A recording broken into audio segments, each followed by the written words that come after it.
Taurus, this is your astrology forecast for March 2016. March is a very kind of wild month in terms of the astrological influences. There are 2 solar eclipses going on, so you can expect some upheavals. The first thing that goes on at the beginning of the month is that Saturn starts to connect with the Sun, and Saturn is really going to cause you to scrutinize your path, your relationships that you have with other people. Okay, your Sun in Pisces in your 11th house is really going to focus on being very compromising when it comes to other people. So you already start the month off feeling very conflicted. Okay, on the one hand, you really want to give of yourself and be there for other people. On the other hand, you're going to be somewhat critical of your relationships and ask yourself, is this going anywhere? So the two aren't mutually exclusive. You can narrow down your relationship and say, this is a worthwhile relationship, this is a relationship where I want to spend my energy, and this isn't such a good relationship and it might be a waste of my time. So the first 12 months are going to be helpful in narrowing down your relationships and really doing a bit of a spring clean here, choosing the good from the bad and sorting things out. So maybe you defriend a couple of people on Facebook. On the 2nd of March, there's a T-square that starts to form in your chart, and that energy also lasts until the 18th. So the beginning of the month is really putting things in place here that will be with you for a while. So this T-square connects your Jupiter and your Neptune and your Sun, and it connects with that Saturn and Moon, which I spoke about a moment ago. So this energy is interesting because what you will feel is a great sense of closeness and kinship to those people who really are positive in your life. So the decisions you make over this time brings you closer to people who are in your life, and there's going to be increased structure and knowledge about where your relationships are going. Okay, so expect things to become more concrete. You know, so for instance, if you've had a friend you've not been sure about, you'll know that this is now a lifetime friend who will always be there for you. You'll get that certainty. Maybe it could be even making things practical or more structured in a physical sense. So moving in with a flatmate or sharing the lease on a product, anything like that. But you'll notice that your relationships become more institutionalized in terms of more structured, more solid. On the 3rd of March, there's a yod in your chart and it connects Uranus, Venus and Jupiter. So this is very, very interesting because the love that you have for your work, the love that you have for doing things your own way will kind of combine, and the 3rd of March for you, Taurus, is the best day to start a new business because it will be based on how you really feel. You can trust your feelings on the 3rd of March. It will be loving, it will be genuine, it will be something that's congruent to your soul. Remember, Venus is your ruler, that sits in your 10th house of career, so you're really going to be very much aligned with what it is you love to do on a day-to-day basis, and then Jupiter allows you to take practical action and to see positive results. So if you are thinking about becoming self-employed, the 3rd of March is the day to do it. On the 5th, Mercury goes into Pisces in your 11th house, and this really kind of makes you a chatterbox a little bit. You've got a lot going on in that 11th house. Your friendships are very, very important to you this month. Surround yourself with people near and dear to you. You can really improve, like I said earlier, positive relationships and get rid of relationships that do not work. So it's a time of cleansing for you and really strengthening the good in your life. And that's important. You know, sometimes we need to know where we're at with other people. Mars goes from Scorpio into Sagittarius on the 6th of March, and that's really good news. Mars does not like being in Scorpio so much. Mars is the red planet, it's fire, and sitting in water it becomes frustrated and it feels like the actions I take are being contradicted and stopped and hindered all the time. Mars in Sagittarius is able to move forward. So you will feel far less frustrated now when it comes to your relationships. Interesting as well for you specifically, Taurus, is that if you've had to bite your tongue about certain things, you will find it very, very difficult to continue biting your tongue from the 6th of March onwards. So if someone has really been getting on your wick consistently for a long time, and you've really just shut up for ever and ever and ever, you might find it tricky or even harder to continue to do that from the 6th of March onwards, because you're going to feel very much urged and prompted to speak your mind.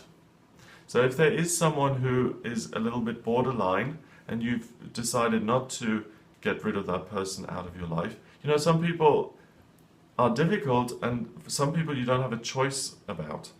In-laws, parents, brothers, sisters, usually family. You can't just say, okay, well, you annoyed me, I don't like the way you're living your life, bye-bye. You can't do that.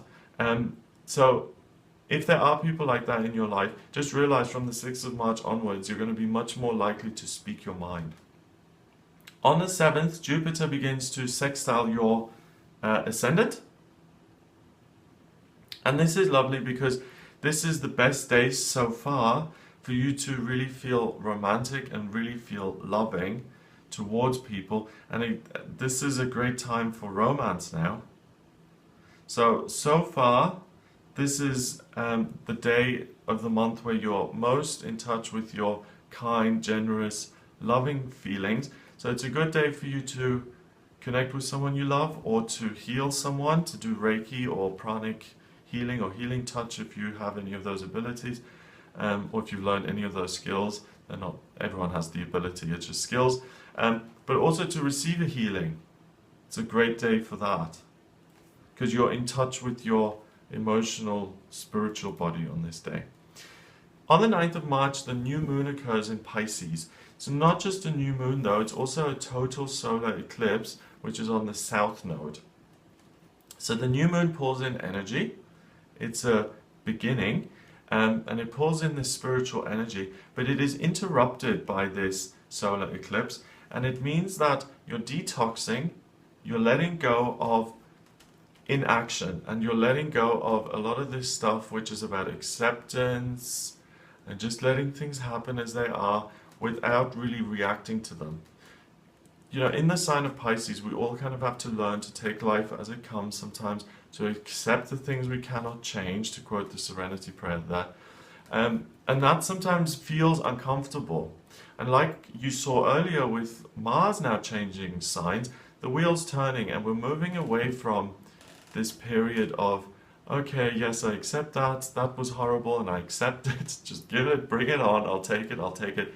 And you're really letting go of that now, you're flushing that out, and you're making space to become much more willful and much more oriented at being self-motivated, propelling your life forward through your own actions. So that's what that solar eclipse is about. It's a detox, it's a letting go of really passivity, if that's a word, non-action, allowing things to just occur.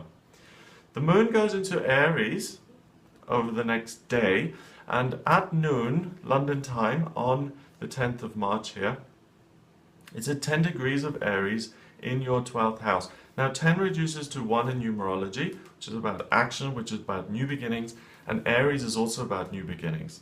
So straight after this new moon / eclipse, the moon goes into this sign of Aries, and you're immediately going to get a very strong message of, this is what you should do. This is what you should take action with. And this can apply to your career, it can apply to self-employment, your own business specifically, but it can also relate to, I would say for you, friendship. This is what I want to do, this is where I want the relationship to go. And you can already hear the shift in the language. It's not so much about, let's accept the things in my life, it's about, this is what I'm choosing, this is what I want to focus on, and that's what I'm going to push forward. Now, the next day, moon conjunct Uranus, which is also in Aries, and Uranus is the rebel, it's doing things your own way. So that feeling of, this is what I want, regardless of other people's opinions, becomes even stronger. Venus goes into Pisces on the 12th of March. Venus is Aphrodite, she's the goddess of love and beauty, and in Pisces she's very just open-hearted, she's very charitable, she's very nurturing, she's very giving, and you're going to have a sense of almost blissed out global love for people. And it's very conflicting, again, with the sense of judgment, the sense of what am I going to do for myself, and this sense of, oh, I just love everybody, I just want to be around people, I just want to connect. You can't do both. You can't sit in a restaurant drinking red wine and laughing and having fun with your friends and set up a business at the same time. It's very conflicting. The way you can bring those things together, and if you're someone who is wanting to start a spiritually based business that helps other people, then brava, you can combine these two elements and really start something, focus on doing something that is of service to other people. If you have absolutely no intention of starting your own business, if you are totally happy with what you're doing, spend time with your friends, you will have a fabulous time. You're very, very loving, very positive, and I would say in terms of friendships, if you have the time to spend with friends, then this is the best day of the month so far. On the 13th, the moon starts to trine Jupiter in the North Node. This is a very positive day now for you in terms of sensuality. And that's what I said at the beginning of this reading, is that, you know, the weather in terms of the astrology is all over the place. It's very much business, then it's friendship, now it's love. So the 13th of March is the best day for you love-wise, romantically, but it's also a day where you feel, or particularly because you feel so comfortable in your own skin and you feel very sensual. Okay, so if you're single, if there's no one in your life, take a bubble bath, do something nice for your body, eat a nice meal, you know, luxuriate in something. On one of my tarot videos, someone made a comment which I really liked, and she mentioned that it's a good trick is to give yourself a little gift every day. And I love that because it's so important to be kind to ourselves, and for you, anything you do for your body on this day is going to go down very, very well. Also in terms of sensuality, love, romance, passion, that's a wonderful day to connect with someone else. A Grand Cross occurs on the 15th of March, and a Grand Cross is always very frazzling and very much friction-y. It connects your sense of friendship and your desire to be with other people, communication, practical action, and frustration and criticism. You may hear something about someone you don't like, or you may hear someone about something who you do like very much, and you may hear something that displeases you or that you don't like. It's going to prompt you to immediately want to take action, to rush out and to do something. Keep things very simple on this day. You're going to be pushed and pulled. I wouldn't do anything big. I wouldn't make major life decisions on the 15th because you're not in a very stable place. You're just being, your system is almost being short-circuited because there's so much going on. So digest the information that you get on the 15th. Look at how that feels on the 16th and then take action if you have to, or if you feel still prompted to, then do it on the 16th onwards. Don't make any big moves on the 15th. On the 17th, there's something that I'm calling a triangle of friction because it's two sesqui squares and a square, and they kind of create this elongated triangle. And this is interesting because it connects, again, it connects your sense of friendship and frustration. And it becomes a theme again, and if you're in a situation that's difficult, if you're in a situation that's challenging with another person, you're going to find it very easy on the 17th to really compromise and to move forward despite being... You don't need to be right, okay? When I studied the Course in Miracles, a thing that came up again and again was the phrase, do you want to be right or do you want to be happy? Okay? And sometimes that's not either or. Sometimes the reaction is, well, being right makes me happy. But on this day, you don't need to be right, okay? You can find it very easy to forgive someone and to be happy and to just let things slide. So if there is someone in your life who's difficult and you have to spend one day a month with them, then spend the 17th. You'll find it easy. You won't get wound up. On the 18th of March, Leo is right at the bottom of your chart, and it's in Leo in your 4th house. This is, again, very interesting because it fills you with a sense of passion and enthusiasm about a relationship that's very near and dear to your heart, and you can see the potential in it. So sometimes we're not certain about our relationships, sometimes we don't know where they're going. I think the day before, you would have heard something or got some news that would have really excited about the potential of one of your relationships and where it can go. And that continues now into the 19th, and you will feel a sense of partnership, and you will feel very much supported by the people in your life, and that will give you a great sense of confidence. So someone, Taurus, is really building you up, is really helping you out, is really making you feel good.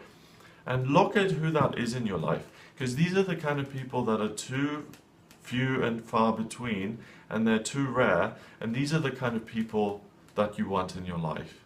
It's very easy, and these people come in abundance, that, you know, people who criticize us or who think there's something wrong with us or we're not good enough, those people are very easy to find. You can find them on every street corner.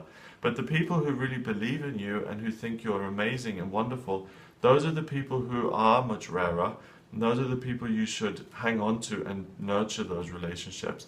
So the 18th and 19th, you've got someone like that in your life. So these are the best 2 days really in terms of family and friendships.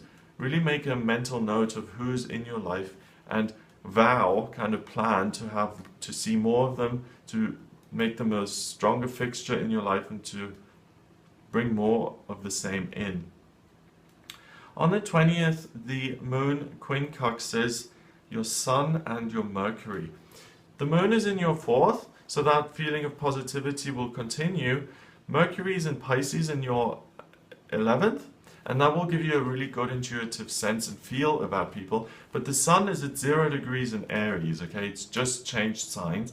So that is about moving things forward. So you're in a very unique position here about being able to listen to your guidance, feeling confident and feeling able to achieve, and then having the ability to move things forward. So this is a wonderful day to make plans with other people, to either move in together, to meet up next Thursday for coffee, to solidify and to give more of yourself to a relationship. And the relationship you give yourself to on this day will become a more permanent fixture in your life, and you'll see more of that person in future. So choose well and choose someone who makes you feel good. Mercury goes into Aries on the 22nd. Communication and thinking and your ideas, your intellectual relationships become much more practical in terms of moving things along. You're letting go of that kind of acceptance. You're not so focused on the spiritual, and you're very much focused on the future. How can I move forward? So this is a great day to think about, what do I want to do career-wise? Where do I want to be in a year from now, in 5 years from now? Making plans for the future, making goals and ideas for the future, and really getting those written out or structured in some way so that you can actually take action on them. The full moon occurs on the 23rd. It's a full moon in Libra, but again, like earlier in the month, it's not just a full moon, it's also a lunar eclipse, which is on the north node. Okay, and this is about bringing energy in, and it's also kind of interrupted because of this eclipse. So what happens here is that for you, you're very much focused on moving things forward. This eclipse is going to completely focus you on other people. The full moon in itself will feel disruptive because you're being taken away from your own plans. It's like if you're writing a script, suddenly someone's going to ring your doorbell, grab you by the hand and pull you out to go shopping with them. That's how it's going to feel. It's going to feel totally disruptive.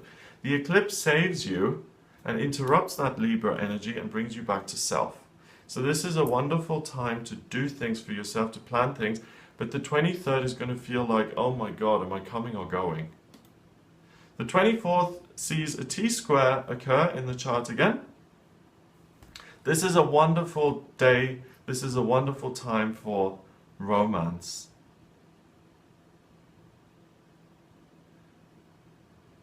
And care and love and solidifying relationships in your life. And that's a big theme. Making things more solid, permanent. From the 26th of March until the 31st, there's a grand trine in your chart, and that's in fire. So you're going to feel very much impassioned, very much excited about your potential relationships. And I mean, because everything is so focused on your feelings of excitement and enthusiasm and your relationships with other people, this is a really positive month to improve your friendships and your family relationships, but also to make an effort and to go out and to find a romantic relationship if you're single and if you want to be in a relationship. This grand trine stays there until the 31st. So these 5 days are the best days for romance and love here for you, Taurus. The moon is in Scorpio on the 26th as well, and it trines Neptune. The moon is in your 7th house of relationships. Neptune is in your 11th house of also relationships, more angled towards friendships, but also hopes and dreams coming true. So really, what do I love? Who am I interested in? What do I care about? Ask yourself those questions at the end of the month. You can really use that whole March energy to solidify and to build something solid in your life that has to do with your relationships and your feelings. So basically, this is the time so you can find a boyfriend, girlfriend, and to make a commitment. The month finishes on the 31st with the moon and Pluto conjuncting in your 9th house. And this now changes the energy, and you're going to focus on, I think, travel and exploring something new in a practical sense. So you'll get an idea of wanderlust. I want to explore something new. I want things to change a little bit. Have a think about what you discover on the 31st, but that'll be an ongoing theme. The 31st of March, 1st of April, 2nd of April, and think about maybe a holiday, or if you're wanting to move home, think about the things that come up for you. It will be a very practical time. These aren't just harebrained schemes, these are practical ideas that will come to you. So that's what I get for March. If you'd like a private reading with me, please get in touch via my website. It's gregoryscott.com. Remember to subscribe to the channel, and I'll speak to you next month.